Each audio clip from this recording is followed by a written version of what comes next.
இந்த போனை கண்டுபிடிச்ச கிரஹாம் பெல் இருக்கார் இல்லையா, அவர் வந்து அவர்கிட்ட ஒரு கேள்வி கேட்டாங்க. சார், நீங்க இதை இந்த உலகத்துக்கு கொடுக்கலனா வேற யாருமே நான் கண்டுபிடிச்சிருக்க முடியாதுல்ல சார் நான் ஒருத்தன். அதுக்கு கிரஹாம் பெல் சொன்ன பதில் என்ன தெரியுமா? அட முட்டாளே, நான் சப்மிட் பண்றதுக்கு ஒரு வாரம் டிலே பண்ணியிருந்தா ஜெர்மன் நாட்டில இருந்து இன்னொருத்தன் வந்து அதனுடைய பேட்டர்ன் வாங்கிட்டு போயிருந்திருப்பான்.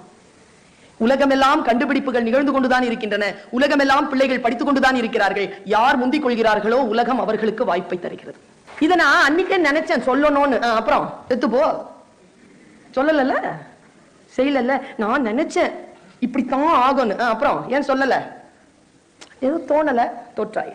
இந்த ஸ்டேஜ்ல இருக்கக்கூடிய இவர்களுக்கும் எனக்கும் முன்வரிசையில் இருக்கின்றவர்களிடத்தில் இல்லாத மிகப்பெரிய சொத்து குழந்தைகளை உங்களிடத்தில் இருக்கிறது. என்ன தெரியுமா? அதுதான் உங்கள் காலம். காலம் தன் இயல்பை எப்பொழுது மாற்றும் என்று தெரியாது. காலையிலிருந்து சாயந்தரம் வரைக்கும் இதை என்ன செய்வது என்பதை பிளான் பண்ணிட்டு பண்ணு. மினிட் டு மினிட் பிளான் பண்ணு. ஏன்னா we have very limited days. காலம் ஓடிடும்.